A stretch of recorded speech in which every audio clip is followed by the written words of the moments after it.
Shri Krishna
Jai Shri Krishna Jnana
Pranata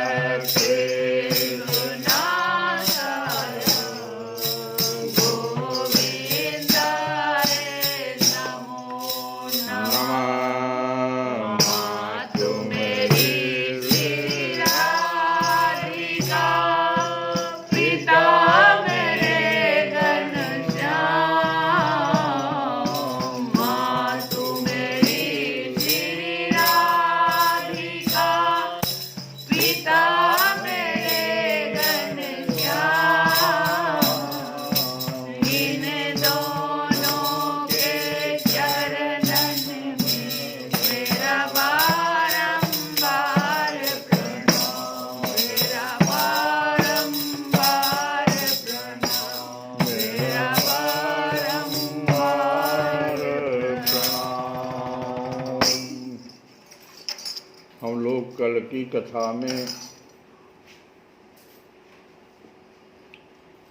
भगवान कपिल के द्वारा जो अपने धर्म से च्युत लोग हैं उनके लिए जो व्यवस्थाएं ईश्वर शास्त्र या जो भी कहो कर्म फल जो कहते भगवान कहते हैं कर्मण्येवाधिकारस्ते, कर्म करने का पूर्ण अधिकार है, यही तो इसका माने है कर्मण्येवाधिकारस्ते। लेकिन मा फलेषु कदाचन, लेकिन फल तो हम देंगे।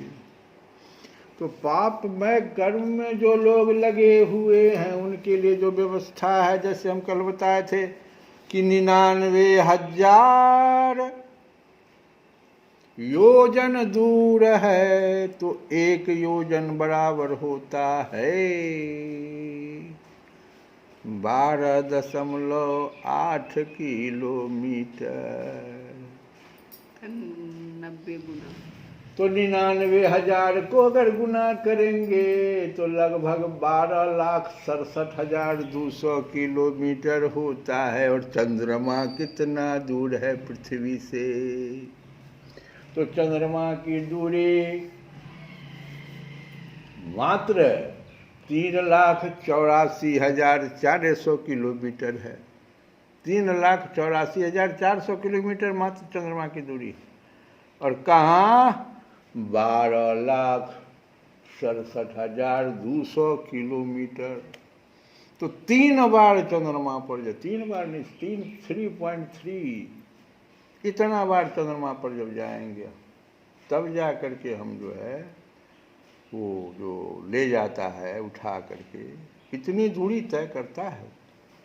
2 जो आता है यमदूत उस जीवात्मा को लेकर के इतनी दूरी तय करता है। 3 बार चंद्रमा में जाएं, आवे नहीं जाएं। 3.3 सूर्य की दूरी बहुत ज़्यादा है और मंगल की भी दूरी उससे कम। सूर्य की तो 152.01 मिलियन में है वो, और मंगल का 54.6 मिलियन। 1 मिलियन 10 लाख के बराबर होता है। वो तो बहुत ज़्यादा है। लेकिन दूसरी बात जो हमको समझनी थी वो कि जो 84 लाख नरक बताए गए हैं उसमें 21 नरक जो हैं वो बहुत ही खराब हैं। तो 84 लाख योनि में ये 21 में कब आता है? वो जैसे जेल में भी देखते होंगे, जब जेल में मान लो अपराधी सब बैठा हुआ है आपस में लड़ गया तो उसको सेल में बंद कर देता है। वैसे ही वहाँ भी व्यवस्था है। 84 लाख योनि में पहले भेजे, और वहाँ भी अगर बदमाशी किया तो उसको 21 गो अब जो है वो महाघोर नरक है उसमें उसको डाला जाता है। उसमें से कुछ का नाम तो कल हम बताए ही थे। तामिश्र, अंधतामिश्र, कुंभीपाक, रौरव, महारौरव, सूकरमुख, श्रव्यभोज्य, तपन, ये सब जो है ना घोर नरक कहलाते हैं। अंधतामिश्र की कल चर्चा हम लोग करें। और स्वर्ग धरती के ऊपर सब देखो, ये गरुड़ पुराण में ये सब बात आई है। गरुड़ जी हमारे विष्णु भगवान के वाहक, तो वो जब जाते हैं ना, वो जाते हैं आते हैं भगवान के साथ, तो उनको वो सब पता, गरुड़ भगवान को सब पता है कि कहाँ जाते हैं भगवान, उनको तो सब जगह गति है।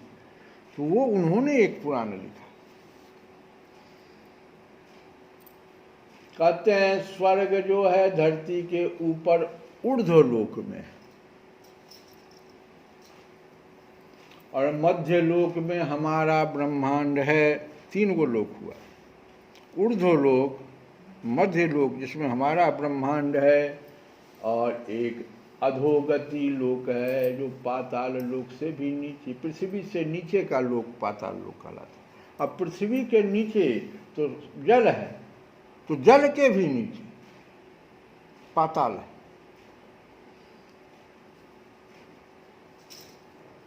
भगवान अभी तो वहीं ना पाताल लोक में राजा बलि के यहाँ सोए हुए। तो धर्मशास्त्र में गति दो प्रकार की बताई गई है। जो ये जीवात्मा की गति दो प्रकार की होती है, एक जिसको कहते हैं गति और दूसरी को कहते हैं अगति। अब अगति भी चार प्रकार के हैं, क्षीणोदर्क, भूमोदर्क, अगति और दुर्गति। अब दुर्गति को जो प्राप्त कर जाए बताओ उसकी क्या हालत। एक तो अगति है और उसमें भी आपकी दुर्गति हो जाए।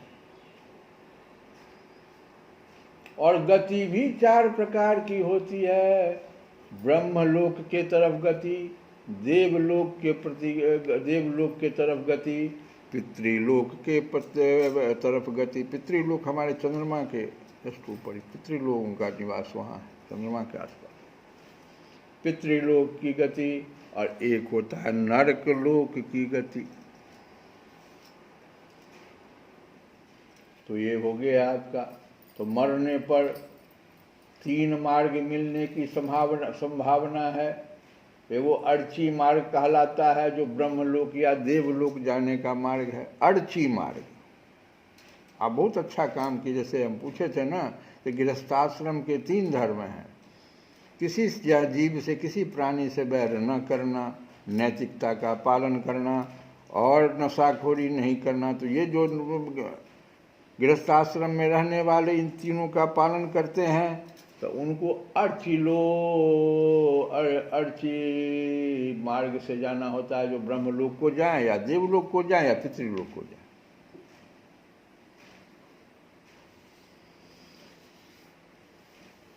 ब्रह्मलोक और देवलोक अर्ची मार्ग। और धूम मार्ग में जाने पर आपको अगर उससे थोड़ा कमज़ोर पड़ गया, थोड़ा नैतिकता आपका कमज़ोर पड़ गया, प्राणियों से आप ये कर रहे हैं, नशाखोरी कर रहे हैं, कुछ कमज़ोर हैं आप, तो धूम मार्ग में बहुत खुश भगवान होंगे। तब धूम मार्ग में देंगे पितृलोक के स्थान पर आपको कहेंगे जाओ। तब देवलोक और ब्रह्मलोक में तो नहीं जाओ, लेकिन जाओ पितृलोक के साथ रहना। लेकिन उससे भी आप खराब काम कर रहे हैं तो उसका नाम है उत्पत्ति विनाश मार्ग, जो नरक की यात्रा कराता है। आपका अच्छाई इन मार्ग को दिशा देता है। जो आदमी पतंजलि के पहले प्रथम 2 यम और नियम का पालन करते हैं उनको निश्चित रूप से नरक मार्ग तो नहीं मिलता है। यम और नियम पर इसलिए महर्षि पतंजलि ने बहुत जोर दिया है। 5 यम, अहिंसा, सत्य, अस्तेय, ब्रह्मचर्य, संग्रह, और 5 नियम, शौच वगैरह जो इसमें आता है। और पापी आत्मा जीते जी नरक भोगती है। यहाँ पर भी नरक भोगती है। जो पापी आत्मा यहीं से शुरू हो जाता है उसका नरक। 84 लाख योनि है तो यहीं से शुरू हो जाता है। ये सूकर कुकर ये सब का योनि क्या है, उसमें भी भगवान दे करके भेजते हैं कि अभी संभल जाओ, लेकिन नहीं संभलता है। कहते हैं वहाँ पर भी जाकर के लड़ता है आपस में, लड़ता नहीं, सब लड़ता है। देखो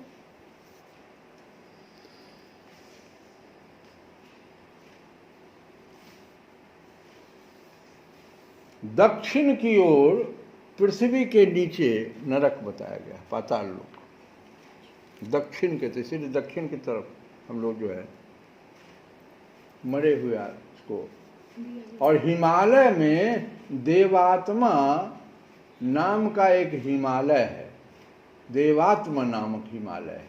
बड़ी अच्छी आत्माएं जो शरीर छोड़ती है वहाँ जाके, जो बद्रीनाथ में जाके मर जाता है, अमरनाथ में जाकर के जो अपना प्राण छोड़ देता है, केदारनाथ में, तो बड़ी अच्छी आत्माएं जब वहाँ जाकर के अपना शरीर छोड़ती है तो उनका निवास वहाँ हो जाता है देवात्म हिमालय पर।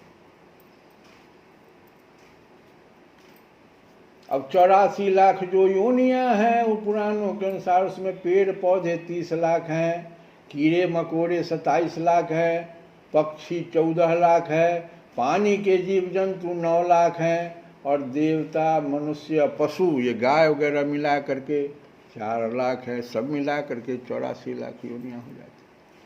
ये सब देखो गिनती है पुराणों, और विज्ञान भी अपना बताता ही है।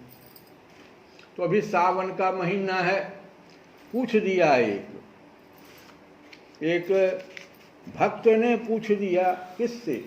हमारे जो शंकराचार्य हैं, पुरी के शंकराचार्य से, कि अभी सावन महीना में शिव जी को खुश करने का कोई एक मंत्र बताइए। बहुत साधारण सा मंत्र उन्होंने बताया। कहा क्या कि सोने के समय कम से कम जितना बार कर सको कि शिव शिव जपत मन आनंद, शिव शिव जपत मन आनंद, जपत मन आनंद, शिव शिव जपत मन, शिव शिव जपत मन आनंद, शिव शिव जपत मन आनंद। हम इतना बार इसलिए गा रहे हैं कि रात से आप लोग गाइएगा। ये सावन का महीना है, भोले बाबा का महीना है, इसलिए खूब गाइए इसको। जपत मन आनंद, शिव शिव जपत मन आनंद, शिव शिव जपत मन आनंद, शिव शिव जपत मन आनंद। जाहि सुमिरत विघ्न विनसत, जाहि सुमिरत विघ्न विनसत, जाहि सुमिरत विघ्न विनसत, जाहि सुमिरत विघ्न विनसत, अकटत यम के फंद। ये जो यमराज लोग जो इतनी गति दुर्गति कर रहे हैं, अरे यही महीना है, बचा लो अपने को। ये मंत्र शंकराचार्य जी महोदय ने आज दिया एक भक्त को, हम लिख लिए। आहा, भगवान कितना खुश हैं कि मंत्र भी हमको मिलता है, वो भी शंकराचार्य से, ब्राह्मण कूट का।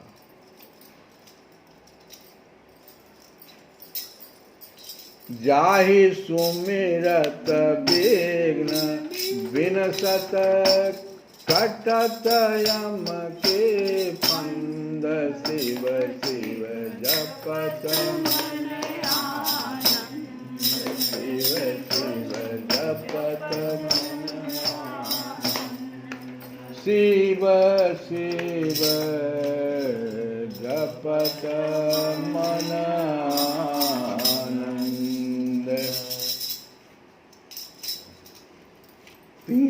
तीन लोक, आप लोगों को इतना ही गाना है, लेकिन हम इस पूरे भजन को गा देते हैं कि तीन लोक दयालु दाता, तीन लोक दयालु दाता। भोले बाबा को कहा जा रहा तीन, इसलिए कि विष्णु भगवान सोने चले गए तो उन्हीं को सारा 4 महीने का पूरा उन्हीं को दिया गया है प्रभार।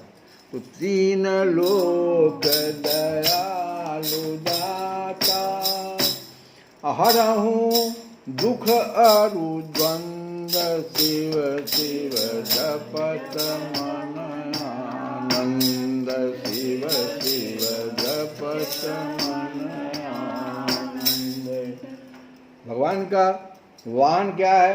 तो वृषभ वाहन रुचि धतूरा। अभी धतूरा चढ़ाने का बड़ा अच्छा समय है, बोले बाबा। वृषभ वाहन रुचि धतूरा, शिव के भोजन भोजन भंग।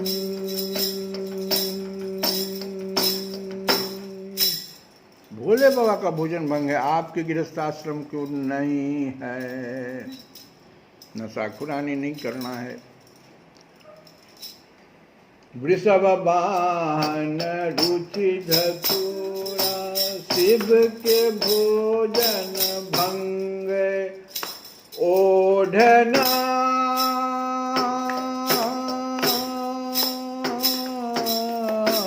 ओढ़ना बाघंबर शिव,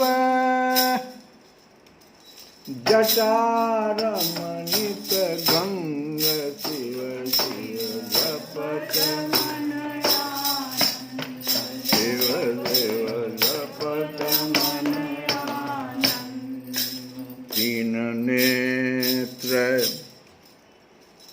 तीन नेत्र विशाल मूरति, तिलक राजित चंद्रमा। तिलक राजित चंद्र, तिलक राजित चंद्र। पार्वती पति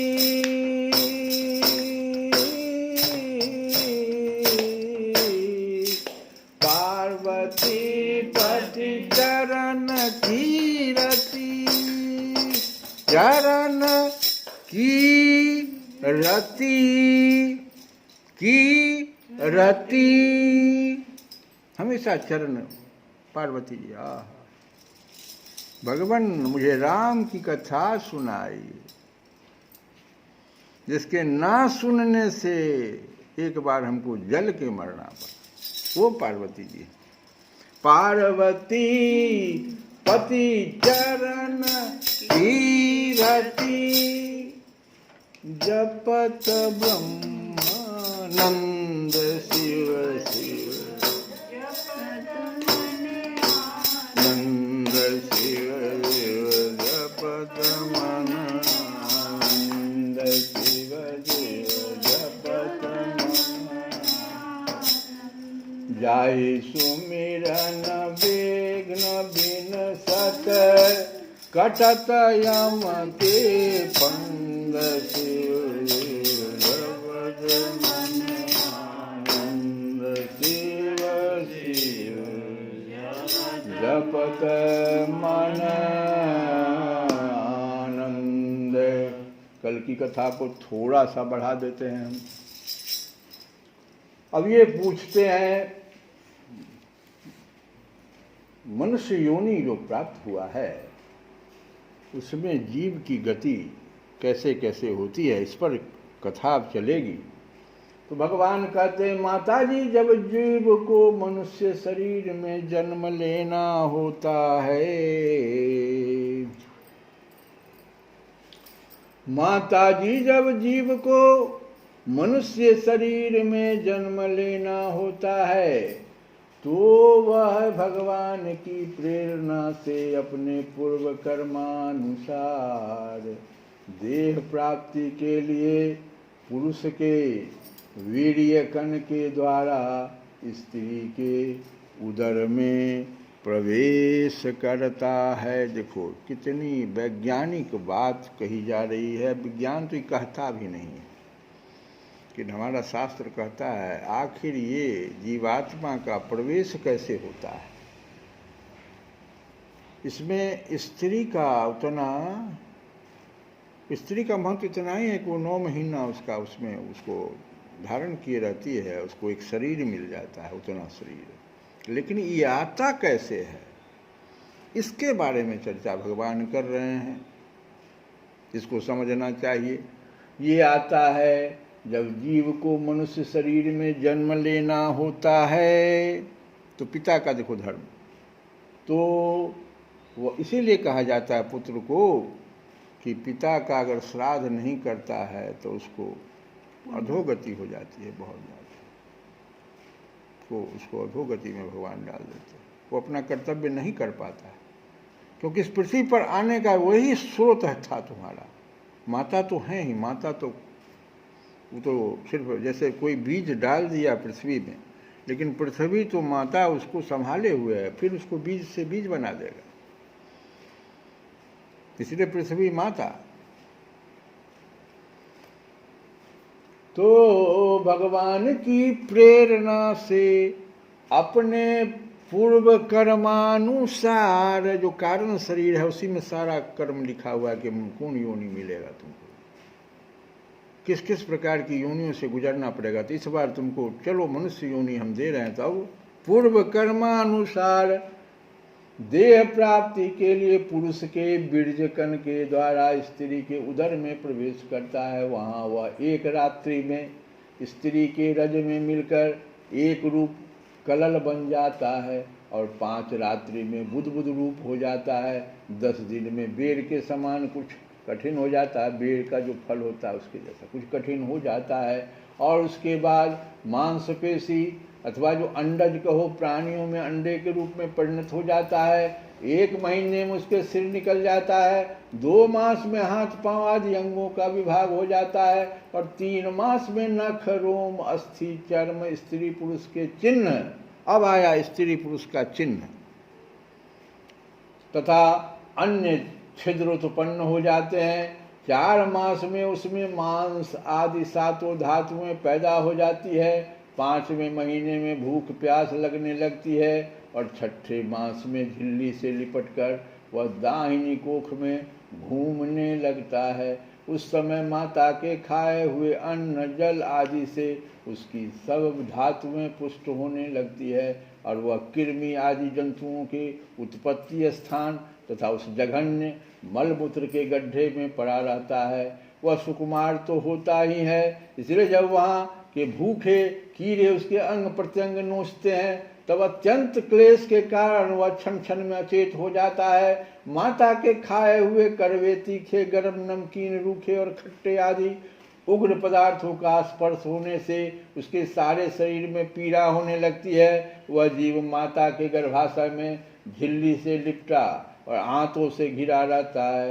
उसका सिर पेट की ओर तथा पीठ और गर्दन कुंडलाकार मुड़े रहते हैं।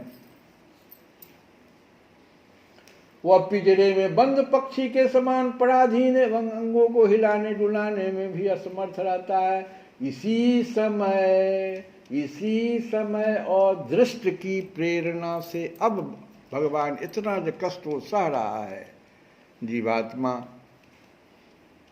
तब एक प्रेरणा होती है भगवान की और दृष्ट प्रेरणा से उसे स्मरण शक्ति प्राप्त होती है। तब अपने सैकड़ों जन्मों के कर्म याद आ जाते हैं उसको। अभिमन्यु की कहानी तो सुने ही हो, कैसे वो सारा चीज सीखा था। तब उसके अनेकों सैकड़ों जन्मों के कर्म याद आ जाते हैं, वह बेचैन हो जाता है तो उसका दम घुटने लगता है। ऐसी अवस्था में उसे क्या शांति मिल सकती है। 7वां महीना आरंभ होने पर उसमें ज्ञान शक्ति का भी उन्मेष हो जाता है, परंतु प्रसूति वायु से चलायमान रहने के कारण वह उसी उदर में उत्पन्न हुए विष्ठा के कीड़ों के समान एक स्थान पर नहीं रह सकता है। तब सप्तधातु में स्थूल शरीर से बंधा हुआ वह देहात्मदर्शी जीव अत्यंत भयभीत होकर दीनवाणी से कृपा याचना करता है। अब भगवान से वो प्रार्थना करता है, हाथ जोड़कर उस प्रभु की स्तुति करता है जिसने उसे माता के गर्भ में डाला है। मैं तो रमता जोगी राम, मैं तो रमता जोगी राम, मेरा क्या दुनिया से काम, मेरा क्या दुनिया से काम। हार मांस की बनी पुतलिया ऊपर जरा है चाँद, देख देख सब लोग रिझावे मेरे ऊपर राम, मैं तो रमता जोगी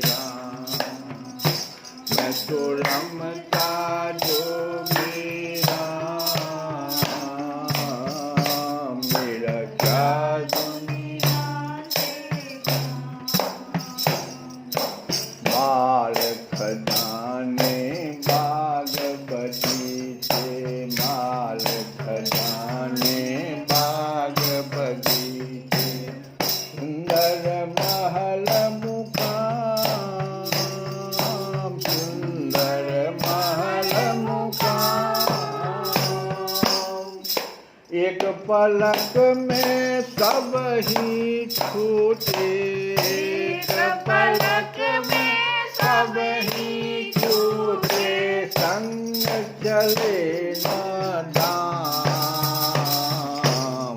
संग चले न दाम। मैं तो रमता जोगी राम, मैं तो रमता जोगी राम, मेरा क्या दुनिया से कौन, ओ मेरा क्या दुनिया से कौन, ओ मेरा क्या दुनिया से कौन।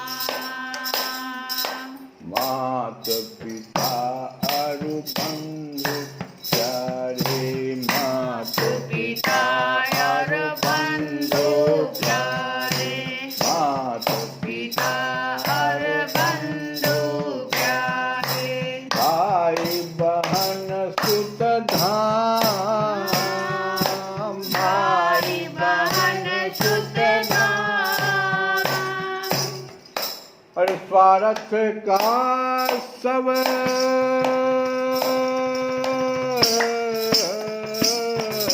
स्वार्थ का सब, स्वार्थ का सब, स्वार्थ का सब, स्वार्थ का स्वार्थ का सब, स्वार्थ का सब, स्वार्थ का सब खेल बना है, नहीं इसमें आराम,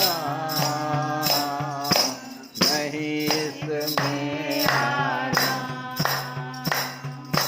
नहीं इसमें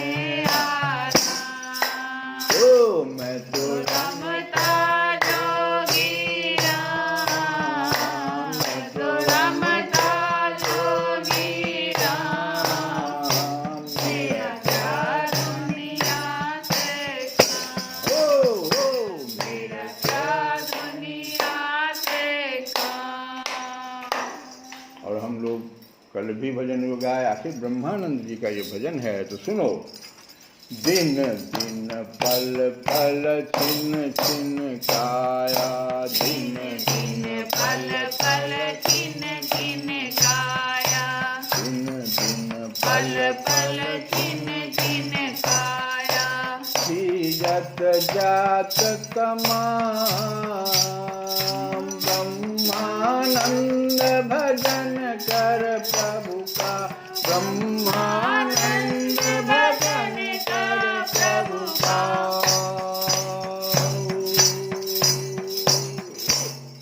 तो पाए विश्राम,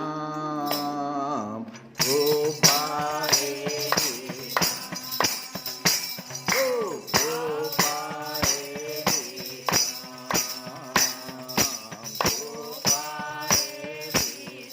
विश्राम तभी होगा जब ब्रह्मलोक या देवलोक में जाओगे तो विश्राम मिलेगा, और जगह नहीं मिलेगा।